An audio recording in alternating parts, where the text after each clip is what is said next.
ನಮಸ್ಕಾರ ವಿದ್ಯಾರ್ಥಿಗಳೇ. ನಮ್ಮ ಮನೆಯ ಫ್ಯಾನ್ ಅಥವಾ ಫ್ಯಾಕ್ಟರಿಯ ಮೋಟರ್ಗಳು ಸಾಮಾನ್ಯವಾಗಿ ಒಂದೇ ವೇಗದಲ್ಲಿ ಓಡುತ್ತವೆ. ಆದರೆ ಲಿಫ್ಟ್ ಅಥವಾ ಎಸ್ಕಲೇಟರ್ಗಳ ವೇಗವನ್ನು ನಾವು ಬದಲಾಯಿಸಬೇಕಾಗುತ್ತದೆ. ಸಾಮಾನ್ಯ ಎಸಿ ಮೋಟರ್ನ ವೇಗವನ್ನು ಸ್ಮೂತ್ ಆಗಿ ಕಂಟ್ರೋಲ್ ಮಾಡುವುದು ಹೇಗೆ? ಇದಕ್ಕೆ ಉತ್ತರವಿದೆ ಇಂದಿನ ಪ್ರಯೋಗದಲ್ಲಿ. ಅದೇ ಎಸಿ ಡ್ರೈವ್ ಅಥವಾ ವಿವಿವಿಎಫ್ ಕಂಟ್ರೋಲ್. ಈ ಡ್ರೈವ್ ಹೇಗೆ ಕೆಲಸ ಮಾಡುತ್ತದೆ? ಇದು 3 ಹಂತಗಳಲ್ಲಿ ಮ್ಯಾಜಿಕ್ ಮಾಡುತ್ತದೆ.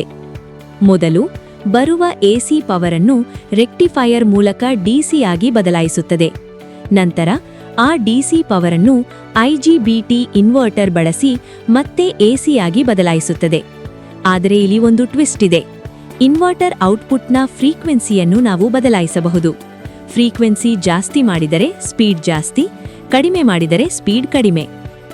ಈ ಪ್ರಯೋಗದ ಸೀಕ್ರೆಟ್ ಕಾನ್ಸೆಪ್ಟ್ V/F ರೇಷಿಯೋ. ನಾವು ಕೇವಲ ಫ್ರೀಕ್ವೆನ್ಸಿಯನ್ನು ಕಡಿಮೆ ಮಾಡಿ ವೋಲ್ಟೇಜ್ ಅನ್ನು ಹಾಗೆ ಬಿಟ್ಟರೆ ಏನಾಗುತ್ತದೆ? ಮೋಟರ್ನ ಮ್ಯಾಗ್ನೆಟಿಕ್ ಫೀಲ್ಡ್ ಸ್ಯಾಚುರೇಟ್ ಆಗಿ ಮೋಟರ್ ಸುಟ್ಟು ಹೋಗಬಹುದು. ಅದಕ್ಕೆ ನಾವು ಫ್ರೀಕ್ವೆನ್ಸಿ ಕಡಿಮೆ ಮಾಡಿದಾಗ ಅದಕ್ಕೆ ತಕ್ಕಂತೆ ವೋಲ್ಟೇಜ್ ಅನ್ನು ಕೂಡ ಕಡಿಮೆ ಮಾಡಲೇಬೇಕು. ಇದನ್ನೇ ಕಾನ್ಸ್ಟೆಂಟ್ ವಿವಿವಿಎಫ್ ಕಂಟ್ರೋಲ್ ಎನ್ನುತ್ತಾರೆ. ಈಗ ನಾವು ಟ್ರೈನರ್ ಕಿಟ್ ಬಳಸಿ ಮೋಟರ್ ಓಡಿಸೋಣ. ಒಂದು ಗೋಲ್ಡನ್ ರೂಲ್: ಡ್ರೈವ್ ಆನ್ ಮಾಡುವ ಮೊದಲು ಸ್ಪೀಡ್ ಕಂಟ್ರೋಲ್ ನಾಬ್ ಅಥವಾ ಪೊಟೆನ್ಷಿಯೋಮೀಟರ್ ಯಾವಾಗಲೂ ಮಿನಿಮಮ್ ಅಥವಾ ಶೂನ್ಯದಲ್ಲಿರಬೇಕು. ಒಮ್ಮೆಲೆ ಹೈ ಸ್ಪೀಡ್ನಲ್ಲಿ ಆನ್ ಮಾಡಬಾರದು. ಬನ್ನಿ ನಿಧಾನವಾಗಿ ಫ್ರೀಕ್ವೆನ್ಸಿ ಏರಿಸಿ ಸ್ಪೀಡ್ ಚೆಕ್ ಮಾಡೋಣ. ಮೈ ಡಿಯರ್ ಟ್ರೆಡೀಸ್, ಹೋದ ಕ್ಲಾಸಲ್ಲಿ ನಾವೇನು ಮಾಡಿದ್ವಿ? DC ಡ್ರೈವ್ ಯಾವ ರೀತಿ ಯೂಸ್ ಮಾಡೋದು ಅಂತ ನೋಡ್ಕೊಂಡ್ವಿ. ಸೊ ಇವಾಗ ನೆಕ್ಸ್ಟ್ ಎಕ್ಸ್ಪೆರಿಮೆಂಟ್, ಇವತ್ತಿನ experiment thyristor drive. AC motor speed ಕಂಟ್ರೋಲನ್ನು ಮಾಡ್ತಕ್ಕಂಥದ್ದು IGBT ಕಂಟ್ರೋಲ್ಡ್ AC ಡ್ರೈವನ್ನು ಯೂಸು ಮಾಡ್ತೀವಿ. ಗಮನಿಸಿ, IGBT ಅಂದ್ರೆ ಇನ್ಸುಲೇಟೆಡ್ ಗೇಟ್ ಬೈಪೋಲಾರ್ ಟ್ರಾನ್ಸಿಸ್ಟರ್ ಅಂತ. ಇದು ಒಂದು ಹೈ ಸ್ಪೀಡ್ ಎಲೆಕ್ಟ್ರಾನಿಕ್ ಸ್ವಿಚ್. ಈ ಡ್ರೈವ್ ಮೊದಲು AC ಸಪ್ಲೈಯನ್ನ DC ಆಗಿ ಕನ್ವರ್ಟ್ ಮಾಡುತ್ತೆ. ನಂತರ ಈ IGBT ಸ್ವಿಚ್ಗಳನ್ನು ಬಳಸಿ ಆ DCಯನ್ನ ಮತ್ತೆ ನಮಗೆ ಬೇಕಾದ ವೋಲ್ಟೇಜ್ ಮತ್ತು ಫ್ರೀಕ್ವೆನ್ಸಿ ಇರುವ AC ಆಗಿ ಬದಲಾಯಿಸುತ್ತದೆ. ಇಲ್ಲಿ IGBTಗಳನ್ನ ಕೊಟ್ಟಿದ್ದಾರೆ ನೋಡಿ. ಇದರೊಳಗಡೆ ನಮಗೆ ಒಂದು 3 ಫೇಸ್ AC ಡ್ರೈವನ್ನು ಫಿಟ್ ಮಾಡಿದ್ದಾರೆ ನಮ್ಮ ಹತ್ರ ಕಂಟ್ರೋಲ್ ಪ್ಯಾನಲಲ್ಲಿ. ಸೊ ಅದರದ್ದು ಫ್ರಂಟ್ ಪ್ಯಾನಲನ್ನು ಇಲ್ಲಿ ಕೊಟ್ಟಿದ್ದಾರೆ. ಸೊ ಫ್ರಂಟ್ ಪ್ಯಾನಲ್ ಏನೇನಿದೆ? ಸ್ಟಾಪು, ರನ್ ಬಟನ್ನು, ಮತ್ತು ಪ್ರೋಗ್ರಾಮ್ಸನ್ನು ಅಡ್ಜಸ್ಟ್ ಮಾಡ್ತಕ್ಕಂಥದ್ದು, ಫ್ರೀಕ್ವೆನ್ಸನ್ನು ವೇರಿ ಮಾಡಲಿಕ್ಕೆ ಒಂದು ನಾಬನ್ನು ಕೊಟ್ಟಿದ್ದಾರೆ ಇಲ್ಲಿ. ಸೊ ನೆಕ್ಸ್ಟು ಮೀಟ್ರ್ನಲ್ಲಿ ಸ್ಪೀಡನ್ನು ಮೆಜರ್ ಮಾಡಲಿಕ್ಕೆ RPM ಇಂಡಿಕೇಟ್ರನ್ನು ಕೊಟ್ಟಿದ್ದಾರೆ. ಸೊ ವೋಲ್ಟ್ ಮೀಟ್ರನ್ನು ಕೊಟ್ಟಿದ್ದಾರೆ, ಎಷ್ಟು ವೋಲ್ಟೇಜ್ ನಮಗೆ ಇದರಲ್ಲಿ ಬರ್ತಾ ಇದೆ ಅಂತ ನೋಡಲಿಕ್ಕೆ. ಮತ್ತು ಕರೆಂಟ್ ಎಷ್ಟು ತೊಗೊತಾ ಇದೆ ಅಂತ ನೋಡಲಿಕ್ಕೆ, ಮೋಟ್ರಿಗೆ ಹೋಗ್ತಕ್ಕಂಥದ್ದು ಕರೆಂಟ್ ಎಷ್ಟು ಅಂತಕ್ಕಂಥದ್ದನ್ನ ನೋಡಲಿಕ್ಕೆ ಒಂದು ಅಮ್ಮೀಟ್ರನ್ನ ಕೊಟ್ಟಿದ್ದಾರೆ. ಅಮ್ಮೀಟ್ರನ್ನ ನೀವು ಇನ್ ಸೀರೀಸ್ ವಿತ್ ದ ಸಪ್ಲೈಯೇ ಮಾಡಬೇಕು. ವೋಲ್ಟ್ ಮೀಟ್ರನ್ನ ಪ್ಯಾರಲಲ್ ಟು ದ ಸಪ್ಲೈಯೇ ಮಾಡಬೇಕು. ಸೊ ಇಲ್ಲಿ ಇವಾಗ ಥೈರಿಸ್ಟರ್ ಡ್ರೈವಲ್ಲಿ 2 ಔಟ್ಪುಟ್ಸ್ ಬರ್ತದೆ. ಒಂದು ಔಟ್ಪುಟ್ ಬರ್ತದೆ, ಒಂದು ಇನ್ಪುಟ್ ಇರ್ತದೆ. ಇನ್ಪುಟ್ಗೆ ನಾವು ಮಾಮೂಲಿ ಎಲ್ಲ ಕಡೆ ಏನು ಮಾಡಿದ್ವಿ? RYB ಅಂತ ಕೊಟ್ಟಿದ್ವಿ. ಬಟ್ ಆದರೆ ಇಲ್ಲಿ ನಾವು RST ಅಂತ ಕರಿತೀವಿ. RST ಅಂತ ಈ ನೇಮಿಂಗ್ ಬಂದ ತಕ್ಷಣ ನೀವು ತಿಳ್ಕೊಬೇಕು, ಇಲ್ಲಿ ಥೈರಿಸ್ಟರ್ ಡ್ರೈವ್ ಯೂಸ್ ಮಾಡಿದ್ದಾರೆ. ಥೈರಿಸ್ಟರ್ ಡ್ರೈವ್ಗೆ ಇನ್ಪುಟ್ ಇದು 3 ಫೇಸ್ ಸಪ್ಲೈ ಇನ್ಪುಟ್ ಕೊಡ್ತಕ್ಕಂಥದ್ದು RSTಗೆ. ಔಟ್ಪುಟ್ ಬರ್ತಕ್ಕಂಥದ್ದು UVWನಲ್ಲಿ. ಈ UVW ಇಂದ ಬಂದಿದ್ದನ್ನು ನಾವೇನು ಮಾಡಬೇಕು? 3 ಫೇಸ್ ಇಂಡಕ್ಷನ್ ಮೋಟ್ರಿಗೆ. ಇಲ್ಲಿ ಒಂದು ಸೇಫ್ಟಿ ರೂಲ್ ಇದೆ, ಮರಿಬೇಡಿ. RST ಟರ್ಮಿನಲ್ಗಳು ಕೇವಲ ಇನ್ಪುಟ್ ಸಪ್ಲೈಗೆ ಮಾತ್ರ, UVW ಕೇವಲ ಮೋಟರ್ಗೆ ಮಾತ್ರ. ಒಂದು ವೇಳೆ ನೀವು ಮೋಟರ್ ವೈರ್ ತಂದು ಇನ್ಪುಟ್ಗೆ ಅಥವಾ ಸಪ್ಲೈ ವೈರ್ ತಂದು ಔಟ್ಪುಟ್ಗೆ ಕೊಟ್ರೆ ಕ್ಷಣ ಮಾತ್ರದಲ್ಲಿ ಒಳಗಿರುವ ಎಲೆಕ್ಟ್ರಾನಿಕ್ ಬೋಲ್ಡ್ ಮತ್ತು IGBTಗಳು ಸುಟ್ಟು ಬೂದಿಯಾಗ್ತವೆ. ಬಿ ಕೇರ್ಫುಲ್ ಕೊಡಬೇಕು. So next supply. ಇಲ್ಲಿ ನಮ್ಮ ಪ್ಯಾನಲ್ ಬೋರ್ಡಲ್ಲಿ ಇಲ್ಲಿ ಸಪ್ಲೈ ಇದೆ. 3 ಫೇಸ್ ಸಪ್ಲೈ ಔಟ್ಪುಟ್ ಬರುತ್ತೆ, L1, L2, L3. ಅದಕ್ಕೊಂದು MCB ಕೊಟ್ಟಿದ್ದಾರೆ ಕಂಟ್ರೋಲ್ಗೆ. ಇಲ್ಲಿಗೆ MCB ಎತ್ತಿದಂಗೆ ಇಲ್ಲಿಗೆ ಸಪ್ಲೈ ಬರುತ್ತೆ. ಸಪ್ಲೈ ಬಂದರೆ 3 ಇಂಡಿಕೇಟ್ರು ಆನ್ ಆಗುತ್ತೆ. ಸೊ ನಾವು ಅಡಿಷನಲ್ ಆಗಿ ಈ ಕಂಟ್ರೋಲ್ ಪ್ಯಾನಲ್ ಬೇಡ, ನಾವು ಸ್ವಂತ ಬೇರೆ ಕಂಟ್ರೋಲ್ ಪ್ಯಾನಲ್ ಯೂಸ್ ಮಾಡ್ಕೋತೀವಿ ಅನ್ನೋದಕ್ಕೋಸ್ಕರ ಇಲ್ಲಿ ನಮ್ಗೇನು ಮಾಡ್ರೆ ಒಂದು ಸ್ಟಾಪ್ ಬಟನ್ನು ಆನ್ ಬಟನ್ ಕೊಟ್ಟಿದ್ದಾರೆ. ಇನ್ನೊಂದು ಒಳಗಡೆ ಒಂದು ವೇರಿಯಬಲ್ ಪಾರ್ಟ್ ಕೊಟ್ಟಿದ್ದಾರೆ. ಸೊ ನಾವು ಇದನ್ನೇನು ಯೂಸು ಮಾಡಲ್ಲ, ರಿಮೋಟ್ ಕಂಟ್ರೋಲ್ ಮಾಡ್ಕೊಳ್ಳಿಕ್ಕೆ ಅಂತ ಅವರು ಪ್ರಾವಿಷನ್ ಮಾಡಿಕೊಟ್ಟಿದ್ದಾರೆ. ಬಟ್ ಆದರೆ ನಾವು ಈ ಡ್ರೈವ್ ಒಳಗಡೆ ಯಾವ ರೀತಿ ಕಂಟ್ರೋಲ್ ಮಾಡೋದು ಅಂತಕ್ಕಂಥದ್ದನ್ನ ತಿಳ್ಕೊಳ್ಳೋಣ. ಇದು VVVF ಅಂದರೆ ವೇರಿಯಬಲ್ ವೋಲ್ಟೇಜ್ ವೇರಿಯಬಲ್ ಫ್ರೀಕ್ವೆನ್ಸಿ. ಅರ್ಥ ಆಗ್ತಾ ಇದೆ? V V V F control ಅಂತ ನಾವು ಹೇಳೋದು ಈ ಥೈರಿಸ್ಟರ್ ಡ್ರೈವ್ ಇದನ್ನು. ಸೊ ಈ ಥೈರಿಸ್ಟರ್ ಡ್ರೈವ್ಗೆ ನಾವು IGBT ಕಂಟ್ರೋಲ್ ಬೈ AC ಡ್ರೈವ್ಗೆ ನಾವು V V V F control ಅಂತ ಹೇಳ್ತೀವಿ.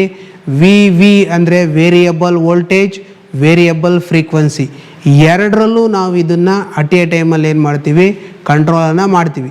ಇನ್ನು ಬೇರೆ ಯಾವ ಮೆಥಡಿಂದನೂ, ಎಲೆಕ್ಟ್ರಾನಿಕ್ಸ್ ಮೆಥಡ್ ಬಿಟ್ಟು ಬೇರೆ ಯಾವ ಮೆಥಡಿಂದನೂ ನಾವು 3 ಫೇಸ್ ಇಂಡಕ್ಷನ್ ಮೋಟ್ರನ್ನ ಸ್ಪೀಡನ್ನು ಕಂಟ್ರೋಲ್ ಮಾಡಲಿಕ್ಕೆ ಆಗಲ್ಲ. ಅರ್ಥ ಆಗ್ತದೆ? ಆಟೋ ಟ್ರಾನ್ಸ್ಫಾರ್ಮರ್ ಯೂಸ್ ಮಾಡಿದ್ರೆ ಆಗುತ್ತಲ್ವ? ಆಟೋ ಟ್ರಾನ್ಸ್ಫಾರ್ಮರ್ ಯೂಸ್ ಮಾಡಿದ್ರೆ ಲೋಡ್ ಜಾಸ್ತಿ ಇತ್ತು ಅಂದರೆ ಆಟೋ ಟ್ರಾನ್ಸ್ಫಾರ್ಮರ್ ಸುಟ್ಟೋಗುತ್ತೆ. ಸ್ಟಾರ್ಟಿಂಗ್ ಕರೆಂಟ್ ಜಾಸ್ತಿ ತೊಗೊಳುತ್ತೆ, ಲೋಡ್ ಜಾಸ್ತಿ ಆಯಿತು ಅಂದರೆ ಆಟೋ ಟ್ರಾನ್ಸ್ಫಾರ್ಮರ್ಗೆ ಅದಕ್ಕಿಂತ ಎಕ್ಸಸ್ ಕರೆಂಟ್ ಫ್ಲೋ ಆಯಿತು ಅಂದರೆ ಆಟೋ ಟ್ರಾನ್ಸ್ಫಾರ್ಮರ್ ಏನಾಗುತ್ತೆ, ಸುಟ್ಟೋಗುತ್ತೆ. ಸೊ ಹಾಗಾಗಿ ನಾವು ಯೂಸ್ ಮಾಡಲಿಕ್ಕೆ ಆಗಲ್ಲ. ಟ್ರೈನರ್ ಹೇಳಿದ್ದು ಕರೆಕ್ಟ್ ಆಗಿದೆ. ಆಟೋ ಟ್ರಾನ್ಸ್ಫಾರ್ಮರ್ನಲ್ಲಿ ವೋಲ್ಟೇಜ್ ಮಾತ್ರ ಕಮ್ಮಿ ಆಗುತ್ತೆ, ಫ್ರೀಕ್ವೆನ್ಸಿ ಕಮ್ಮಿ ಆಗಲ್ಲ. ಇದರಿಂದ ಮೋಟರ್ನಲ್ಲಿ ಟಾರ್ಕ್ ಸಿಗಲ್ಲ. ಆದರೆ ಈ ಡ್ರೈವ್ನಲ್ಲಿ V/F ಅಂದ್ರೆ ವೋಲ್ಟೇಜ್ ಮತ್ತು ಫ್ರೀಕ್ವೆನ್ಸಿ ಎರಡೂ ಒಂದೇ ಅನುಪಾತದಲ್ಲಿ ಬದಲಾಗ್ತವೆ. ಇದರಿಂದ ಮೋಟಾರ್ ಎಷ್ಟೇ ಕಡಿಮೆ ಸ್ಪೀಡ್ನಲ್ಲಿ ಓಡಿದ್ರೂ ಫುಲ್ ಟಾರ್ಕ್ ಅಥವಾ ಬಲ ಸಿಗುತ್ತದೆ. ಅಲ್ಲ, ಗೊತ್ತಾಯ್ತಾ? ಹಾಗಾಗಿ ನಾವು ಡ್ರೈವ್ಸ್ಗಳನ್ನು ಯೂಸ್ ಮಾಡ್ತೀವಿ. ಸೊ ಈ ಡ್ರೈವ್ಸಲ್ಲಿ ನಾವಿವಾಗ ವೇರಿಯಬಲ್ ವೋಲ್ಟೇಜ್ ಯಾವ ರೀತಿ ಮಾಡೋದು, ವೇರಿಯಬಲ್ ವೋಲ್ಟೇಜ್ ಯಾವ ರೀತಿ ಆಗುತ್ತೆ, ವೇರಿಯಬಲ್ ಫ್ರೀಕ್ವೆನ್ಸಿ ಯಾವ ರೀತಿ ಆಗುತ್ತೆ ಅಂತಕ್ಕಂಥದ್ದನ್ನ ನಾವು ನೋಡಿಕೊಂಡು ಈಗ ಟ್ಯಾಕೋಮೀಟ್ರ್ ಯೂಸ್ ಮಾಡಿ ಎಷ್ಟು ಸ್ಪೀಡ್ ಓಡ್ತಾ ಇದೆ ಮೋಟ್ರು ಅಂತಲೂ ಕ್ಯಾಲ್ಕುಲೇಟ್ ಮಾಡಿಕೊಂಡು ಮತ್ತು ಕ್ಯಾಲ್ಕುಲೇಷನ್ನು ಮಾಡೋಣ. ಸೊ ಕ್ಯಾಲ್ಕುಲೇಷನ್ ಹೆಂಗೆ ಮಾಡೋದು ಇದರಲ್ಲಿ ಅಂದರೆ NS = 120F/P ಅಂದರೆ 120 into frequency divided by number of poles ಮಾಡಿದ್ರೆ ನಮಗೇನು ಸಿಗುತ್ತೆ, ಸ್ಪೀಡ್ ಸಿಗುತ್ತೆ, ಸಿಂಕ್ರೋನಸ್ ಸ್ಪೀಡ್ ಸಿಗುತ್ತೆ. ಸೊ ಆ ಸ್ಪೀಡನ್ನು ಕ್ಯಾಲ್ಕುಲೇಟ್ ಮಾಡಬೇಕು. ಸೊ ಇಲ್ಲಿ ಎಲ್ಲವೂ ಕಾಮನ್ ಆಗಿ ನಾವು ಯೂಸ್ ಮಾಡ್ತಕ್ಕಂಥದ್ದು ಮೋಟ್ರುಗಳು ಮಿನಿಮಮ್ 4 ಪೋಲ್ಸ್ ಇದ್ದೇ ಇರುತ್ತೆ, ಅದು ಕಾಮನ್, ಅದು ಗೊತ್ತಾಯ್ತಾ? ನಾವೀಗ ಪೋಲ್ನ 4 ಅಂತ ತೊಗೊಂಡು ಈಗ 50 ಹರ್ಟ್ಸ್ ಫ್ರೀಕ್ವೆನ್ಸಿ, ನಮ್ಮ ಇಂಡಿಯನ್ ಸಪ್ಲೈ ಫ್ರೀಕ್ವೆನ್ಸಿ ಎಷ್ಟು, 50 ಹರ್ಟ್ಸ್. ಸೊ 50 ಹರ್ಟ್ಸ್ ಅಂದರೆ 120 ಇಂಟು 50 ಅಂದರೆ ಎಷ್ಟಾಯಿತು, 6000 ಆಯಿತು. 6000 ಡಿವೈಡೆಡ್ ಬೈ 4 ಪೋಲ್ ಮಾಡಿದ್ರೆ ಎಷ್ಟಾಯಿತು, 1500 RPM ತಿರುಗಬೇಕು. ಎಷ್ಟು ತಿರುಗಬೇಕು, 1500 RPM ತಿರುಗಬೇಕು. ಈಗ ನಾವು ಇದನ್ನು 50 ಹರ್ಟ್ಸ್ ಕೊಟ್ಟು ಎಷ್ಟು RPM ತಿರುಗ್ತಾ ಇದೆ ಅಂತ ಈಗ ನೋಡೋಣ ನಾವು. ಇಲ್ಲಿ ಒಂದು ಸಂಘ ಟೆಕ್ನಿಕಲ್ ಪಾಯಿಂಟ್ ಇದೆ. ನಾವು ಕ್ಯಾಲ್ಕುಲೇಟ್ ಮಾಡಿದ 1500 RPM ಅನ್ನೋದು ಸಿಂಕ್ರೋನಸ್ ಸ್ಪೀಡ್, ಅಂದ್ರೆ ಮ್ಯಾಗ್ನೆಟಿಕ್ ಫೀಲ್ಡ್ನ ಸ್ಪೀಡ್. ಆದರೆ ಇಂಡಕ್ಷನ್ ಮೋಟಾರ್ ರೋಟರ್ ಯಾವಾಗ್ಲೂ ಅದಕ್ಕಿಂತ ಸ್ವಲ್ಪ ಕಡಿಮೆ ಸ್ಪೀಡ್ನಲ್ಲೇ ತಿರುಗುತ್ತೆ. ಇದನ್ನೇ ನಾವು ಸ್ಲಿಪ್ ಅಂತ ಕರಿತೀವಿ. ಅದಕ್ಕೆ ನಮಗೆ ಮೀಟರ್ನಲ್ಲಿ 1490 ಆಸುಪಾಸು ರೀಡಿಂಗ್ ಸಿಗುವುದು. ಸೊ ಈ ಕನೆಕ್ಷನ್ಸನ್ನು ಮಾಡೋಣ ಈಗ. ಸೊ ಫಸ್ಟ್ ಈಗ ಕನೆಕ್ಟ್ ಮಾಡೋಣ. ಹೆಂಗೆ ಕನೆಕ್ಟ್ ಮಾಡೋದು ನಾನು ನಿಮಗೆ ಡಯಾಗ್ರಾಮಲ್ಲಿ ಕೊಟ್ಟಿದ್ದೀನಿ. ಸೊ ಅದೇ ಡಯಾಗ್ರಾಮ್ ಪ್ರಕಾರ ಮಾಡೋಣ. ಸೊ ಮೊದಲನೇದು L1 ಬಂದಿದ್ದು ಎಲ್ಲಿಗೋಯ್ತು, L1 ಸಪ್ಲೈಯಿಂದ ಬಂದಿದ್ದು ನಿಮಗೆ ಡ್ರೈವಲ್ಲಿ ಏನು RST ಅಂತಿರುತ್ತೆ, ಇನ್ಪುಟ್ ಸಪ್ಲೈ. ಸೊ ಆರಿಗೆ ಕೊಡಬೇಕು. L1 ಬಂದಿದ್ದು 6ಕ್ಕೆ ಕೊಡಬೇಕು. L2 ಬಂದಿದ್ದು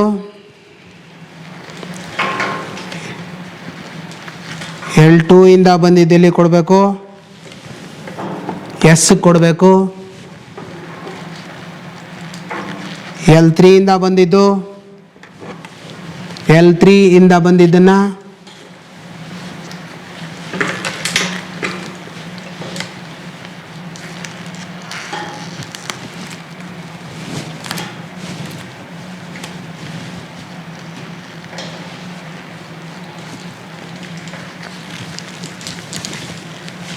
L3 ಬಂದಿದ್ದನ್ನು T ಕೊಡಬೇಕು. ಎಲ್ಲಿ ಕೊಡಬೇಕು, Tಗೆ.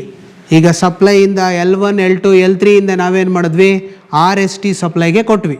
ಈಗ ಥೈರಿಸ್ಟರ್ ಡ್ರೈವ್ಗೆ ಸಪ್ಲೈ ಹೋಯ್ತು. ಈಗ ಥೈರಿಸ್ಟರ್ ಡ್ರೈವಿಂದ ಔಟ್ಪುಟ್ಟನ್ನು ತೊಗೊಳ್ಳೋದು.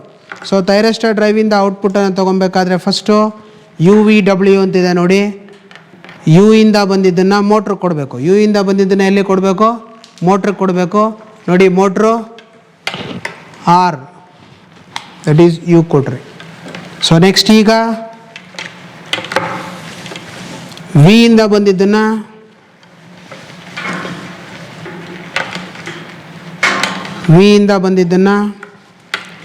ಮೋಟ್ರು Yಗೆ ಕೊಡ್ತೀರಾ. ಎಲ್ಲಿ ಕೊಡ್ತೀರಾ, ಮೋಟ್ರು Yಗೆ ಕೊಡ್ತೀರಾ. ನೆಕ್ಸ್ಟು W ಬಂದಿದ್ದನ್ನು ಎಲ್ಲಿ ಕೊಡ್ತೀರಾ,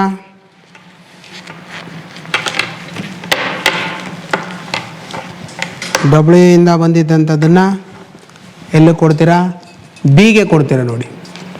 ಸೊ ಯು ವಿ ಡಬ್ಲ್ಯೂ ಇಂದ ಬಂದಿದ್ದು ಮೋಟ್ರ್ ಟರ್ಮಿನಲ್ಸ್ RY ಬಿಗೆ ಕೊಟ್ರಿ. ಸೊ ಈಗ motor to drive connection complete ಆಯಿತು. ಈಗ ನಾವು ಮಾಡಬೇಕಾಗಿರೋ ಕನೆಕ್ಷನ್ನು ಅಮ್ಮೀಟ್ರು ಮತ್ತು ವೋಲ್ಟ್ ಮೀಟ್ರ್ ಕನೆಕ್ಷನ್ ಹಾಕಬೇಕು. ಎಷ್ಟು ವೋಲ್ಟೇಜ್ ಬರ್ತಾ ಇದೆ ಅಂತ ಗೊತ್ತಾಗಬೇಕು ತಾನೆ. ವೇರಿಯಬಲ್ ವೋಲ್ಟೇಜ್ ಅಂತ ಹೇಳಿದ್ದೀವಿ, ವೇರಿಯಬಲ್ ಫ್ರೀಕ್ವೆನ್ಸಿ ಅಂತ ಹೇಳಿದ್ವಿ. ವೇರಿಯಬಲ್ ಫ್ರೀಕ್ವೆನ್ಸಿ ನಿಮಗೆ ಇದೇ ಡ್ರೈವಲ್ಲಿ ಥೈರಿಸ್ಟರ್ ಡ್ರೈವಲ್ಲಿ ಡಿಸ್ಪ್ಲೇ ಆಗುತ್ತೆ, ಬಟ್ ವೋಲ್ಟೇಜು ಡಿಸ್ಪ್ಲೇ ಅಲ್ಲಿ ಆಗಲ್ಲ. ಸೊ ಹಾಗಾಗಿ ನಾವು ಅದನ್ನು ನೋಡಬೇಕು ಅಂದರೆ ಏನು ಮಾಡಬೇಕು, ಸೊ ನಾವು ಕನೆಕ್ಟ್ ಮಾಡಬೇಕು. ಸೊ ಈಗ ಫಸ್ಟ್ ಅಮ್ಮೀಟ್ರ್ ಕನೆಕ್ಷನ್ಸನ್ನು ಮಾಡ್ತೀನಿ ನೋಡಿ. ಈಗ ನೀವು ಸಪ್ಲೈಯಿಂದ ಬಂದಿರೋದು RST ಕೊಟ್ಟಿದ್ದೀರಾ, UVW ಇಂದ ಬಂದಿರೋದು ಮೋಟ್ರ್ ಕೊಟ್ಟಿದ್ದೀರಾ. ನಾವು ನೋಡಬೇಕಾಗಿರೋದು ಮೋಟ್ರಿಗೆ ಹೋಗೋ ಕರೆಂಟನ್ನು ನೋಡಬೇಕು.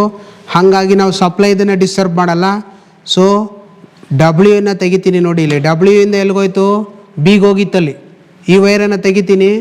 ಇದನ್ನು ನಾನೇನು ಮಾಡ್ತೀನಿ, ಸ್ವಲ್ಪ ಮೋಟ್ರನ್ನ ಹಿಂದೆ ಕೆಳ್ಕೊತೀನಿ. ಸೊ ಇಲ್ಲಿಂದ ಬಂದಿದ್ದು ಅಮ್ಮೀಟ್ರಿಗೆ ಕೊಡ್ತೀನಿ. ಸೊ ಇಲ್ಲ ಒಂದು ಎಕ್ಸ್ಟೆನ್ಷನ್ ಮಾಡ್ಕೊಳ್ಳೋಣ. ಒಂದು ಎಕ್ಸ್ಟೆನ್ಷನನ್ನು ಮಾಡ್ಕೊತೀನಿ ನೋಡಿ. ಇದನ್ನೇ ಎಕ್ಸ್ಟೆನ್ಷನ್ನ ಮಾಡಿಕೊಂಡೆ, ಒಂದು ಸ್ವಲ್ಪ ಉದ್ದ ಬೇಕಾಯಿತು. ಸೊ ಹಾಗಾಗಿ ಎಕ್ಸ್ಟೆನ್ಷನ್ ಮಾಡ್ಕೊಳ್ಳಿ. ಎಕ್ಸ್ಟೆನ್ಷನ್ ಮಾಡಿಕೊಂಡು ಎಲ್ಲಿ ಕೊಡಿ, ನೀವು ಬಿಯಿಂದ ತೆಗ್ದಿರಿ ತಾನೆ, ಇಲ್ಲಿಂದ ತೆಗೆದು ಅಮ್ಮೀಟ್ರಿಗೆ ಕೊಟ್ಟಿದ್ರಿ, ಅಮ್ಮೀಟ್ರಿಗೆ ಕೊಡಿ. ಸೊ ಅಮ್ಮೀಟ್ರಿಂದ ಬಂದಿದ್ದು ಇಲ್ಲಿ ವಿಯಿಂದ ಬಂದಿದ್ದನ್ನು, ಡಬ್ಲ್ಯೂ ಇಂದ ಬಂದಿದ್ದನ್ನು ಅಮ್ಮೀಟ್ರಿಗೆ ಕೊಡಿ. ಸೊ ಡಬ್ಲ್ಯೂ ಇಂದ ಬಂದಿದ್ದು ಅಮ್ಮೀಟ್ರ್ ಕೊಟ್ಟೆ, ಅಮ್ಮೀಟ್ರಿಂದ ಬಂದಿದ್ದು ಮೋಟ್ರಿಗೆ ಹೋಯ್ತು. ಈಗ ಮೀಟ್ರನ್ನ ಕನೆಕ್ಟ್ ಮಾಡಿದ್ವಿ. ಈಗ ವೋಲ್ಟ್ ಮೀಟ್ರನ್ನ ಕನೆಕ್ಟ್ ಮಾಡೋದು. ವೋಲ್ಟ್ ಮೀಟ್ರ್ ಒಂದು ವೈರನ್ನು ತೊಗೊಂಬಂದು ಯಾವ್ದಾದ್ರು UVW ಯಾವುದು ಕಾರೋ ಒಂದು ಕೊಡಿ. ನಾನಿಲ್ಲಿ ವೀಕ್ ಕೊಟ್ಟಿದ್ದೀನಿ. ಇನ್ನೊಂದು ವೋಲ್ಟ್ ಮೀಟ್ರಿಂದ ಬಂದಿದ್ದನ್ನು ನಾನಿಲ್ಲಿ ಯು ಕೊಟ್ಟಿದ್ದೀನಿ. ಯಾವುದು ಕಾರೋ ಕೊಡಿ, ಯಾವ್ದಾದ್ರು ಎರಡು ಫೇಸ್ಗಳ ಮಧ್ಯೆ ಕೊಡಿ. ಈಗ ಫುಲ್ ಕನೆಕ್ಷನ್ಸು ಕಂಪ್ಲೀಟ್ ಆಯಿತು. ಈಗ ಏನು ಮಾಡಬೇಕು, MCBನ ಆನ್ ಮಾಡಿ. MCBನ ಆನ್ ಮಾಡಿದ ತಕ್ಷಣ ನಿಮಗೆ ಡ್ರೈವ್ ಏನಾಗುತ್ತೆ, ಆನ್ ಆಗುತ್ತೆ. ಒಂದು ಸೆಕೆಂಡ್ ತಡೀರಿ. ಸೊ ನೋಡಿ ಈಗೇನಿದೆ 00 ಹರ್ಟ್ಸ್ ಅಂತಿದೆ. ಫ್ರೀಕ್ವೆನ್ಸಿ ಏನಿದೆ 00 ಅಂತಿದೆ. ಸೊ ಈಗ ಇದನ್ನೇನು ಮಾಡಿ, ಸ್ವಲ್ಪ ರೊಟೇಟ್ ಮಾಡಿ. ಎಷ್ಟು, ಈಗ ನಾನು ಫಸ್ಟ್ ಫುಲ್ 50ಗೆ ಮಾಡಿಬಿಡ್ತೀನಿ. ಕ್ಯಾಲ್ಕುಲೇಟ್ ಮಾಡ್ಕೊಳಕ್ಕೆ ನಿಮ್ಗೆ ಈಸಿ ಆಗುತ್ತೆ. ಫಸ್ಟ್ ಒಂದು ಸತಿ ಮಾಡಿಬಿಡ್ತೀನಿ ನೋಡಿ. ಫುಲ್ 50 ಹರ್ಟ್ಸ್ ಕೊಟ್ಟೆ. ಈಗ ಫ್ರೀಕ್ವೆನ್ಸಿ ಎಷ್ಟು ಕೊಟ್ಟೆ, 50 ಹರ್ಟ್ಸ್ ಕಾಣಿಸ್ತಾ ಇದೆ ಡಿಸ್ಪ್ಲೇನಲ್ಲಿ. ಇಲ್ಲಿ 5000 HZ ಅಂತಿದೆ, ಕಾಣಿಸ್ತಾ ಇದೆ ಮೀಟ್ರಲ್ಲಿ, 50 ಹರ್ಟ್ಸ್. ಸೊ ಈಗ ಏನು ಮಾಡಬೇಕು, ಆ ಫ್ರೀಕ್ವೆನ್ಸಿ ಬಂದಿದೆ. ಸೊ ನಾನೀಗ ಗ್ರೀನ್ ಕಲರ್ ಬಟನ್ ಇದೆ ನೋಡಿ ಇಲ್ಲಿ, ಸ್ಟಾರ್ಟ್ ಬಟನ್ನು. ಈ ಸ್ಟಾರ್ಟ್ ಬಟನನ್ನು ಪ್ರೆಸ್ ಮಾಡ್ತೀನಿ. ಪ್ರೆಸ್ ಮಾಡಿದ ತಕ್ಷಣ ಏನಾಯಿತು, ಮೋಟ್ರ್ ರನ್ ಆಗಲಿಕ್ಕೆ ಶುರು ಆಯಿತು. ಮೋಟ್ರ್ ರನ್ ಆಗಲಿಕ್ಕೆ ಶುರು ಆಯಿತು. ರನ್ ಆಗ್ತಿದ್ದಂಗೆ ಇಲ್ಲಿ ನಮಗೆ ವೋಲ್ಟೇಜ್ ಎಷ್ಟು ಹೋಗ್ತಾ ಇದೆ ನೋಡಿ. ಇಲ್ಲಿ ಮೋಟ್ರಿಗೆ ನಿಧಾನಕ್ಕೆ ವೇರಿ ಆಗ್ತಾ ಹೋಗ್ತಾ ಇದೆ, ಕಾಣಿಸ್ತಾ ಇದೆಯಾ.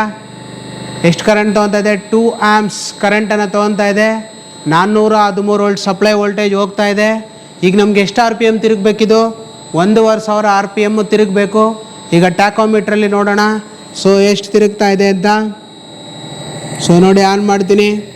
ಎಷ್ಟು ಥರ ತಿರುಗ್ತಾ ಇದೆ, 1468 1475 70 RPM, 78 82 ರೈಸ್ ಆಗ್ತಾನೆ ಇದೆ.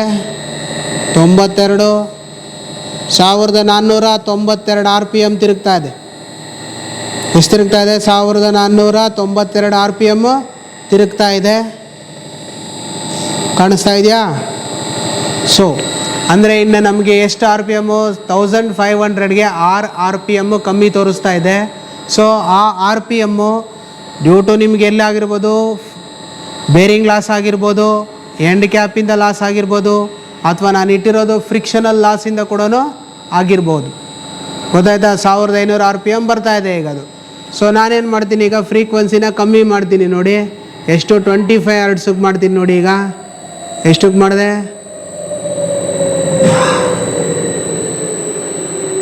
25 ಹರ್ಟ್ಸ್.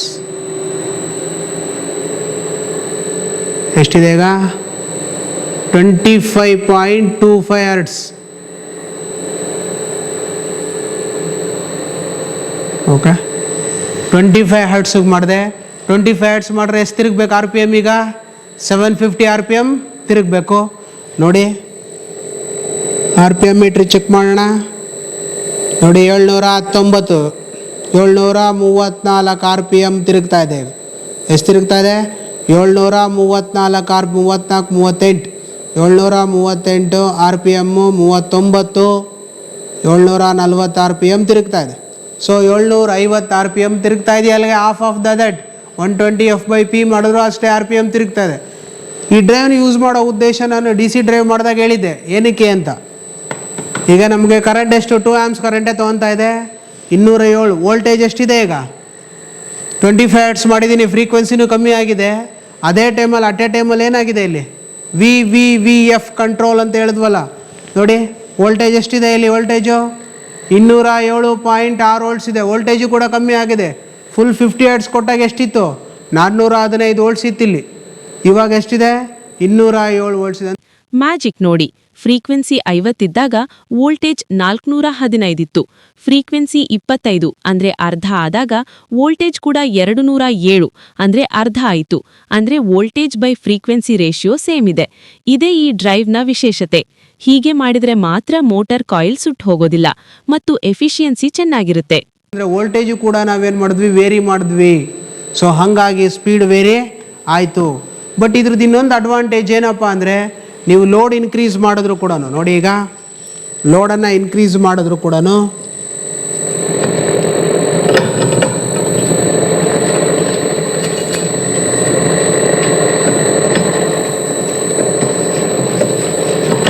ನೋಡಿ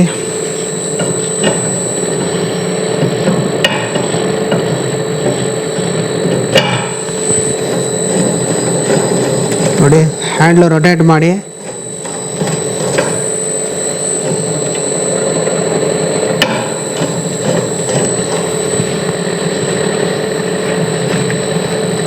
ನೋಡಿ ಲೋಡ್ ಇನ್ಕ್ರೀಸ್ ಮಾಡ್ತೀರಾ. ಇನ್ಕ್ರೀಸ್ ಮಾಡಿದ್ರು ಕೂಡ ನಿಮಗೆ ಫ್ರೀಕ್ವೆನ್ಸಿ ಏನೂ ಚೇಂಜ್ ಆಗಲ್ಲ, ವೋಲ್ಟೇಜ್ ಏನೂ ಚೇಂಜ್ ಆಗಲ್ಲ. ಲೋಡ್ ಎಷ್ಟೇ ಇನ್ಕ್ರೀಸ್ ಮಾಡಿದ್ರು ಕೂಡ ಏನಾಗ್ತಾ ಇರುತ್ತೆ? ಮೋಟ್ರು ಅದೇ ಸ್ಪೀಡಲ್ಲೇ ತಿರುಗ್ತಾ ಇರುತ್ತೆ. ನೋಡಿ ಕಾಣಿಸ್ತಾ ಇದೆಯಾ? ಲೋಡ್ ಕರೆಂಟ್ ರೈಸ್ ಆಯಿತು, 0.01 ಆಂಪ್ಸ್ ರೈಸ್ ಆಯಿತು. ನೋಡಿ ಅದರಲ್ಲಿ ನೋಡಿ ರೈಸ್ ಆಯಿತು.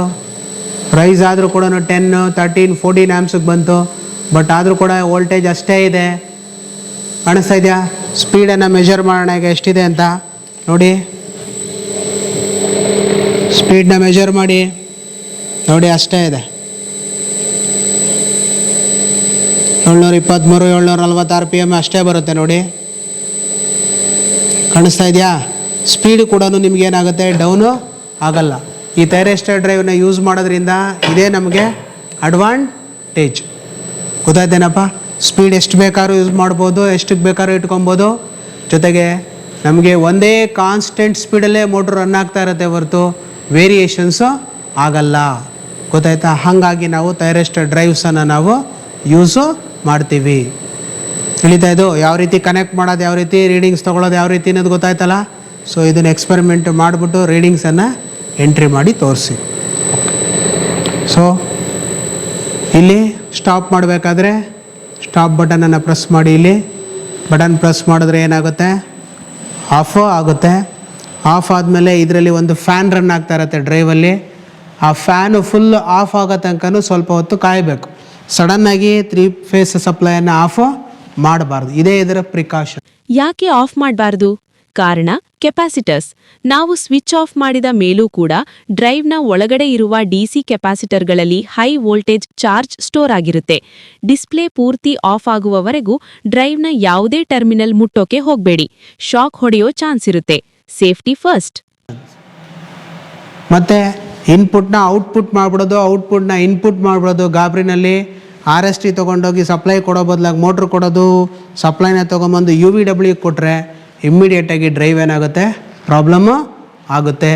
ನೀವು ಇದನ್ನು ಕರೆಕ್ಟಾಗಿ ನೋಡಿಕೊಂಡೇ ಮಾಡಬೇಕು. RST ಅನ್ನೋದು ಸಪ್ಲೈಗೆ ಬರಬೇಕು, UVW ಅನ್ನೋದು ಮೋಟ್ರಿಗೆ ಹೋಗಬೇಕು. ನೋಡಿ ಫ್ಯಾನ್ ಆಫ್ ಆಯಿತು. ಆಫ್ ಆದಮೇಲೆ ನೀವೇನು ಮಾಡಿ? ಇದನ್ನು ಆಫ್ ಮಾಡಿ.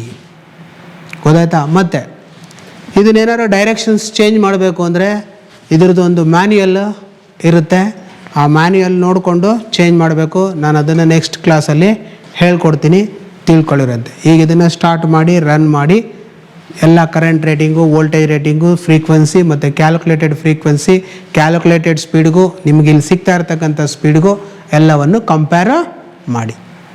ಓಕೆ, ಅರ್ಥ ಆಯ್ತಾ?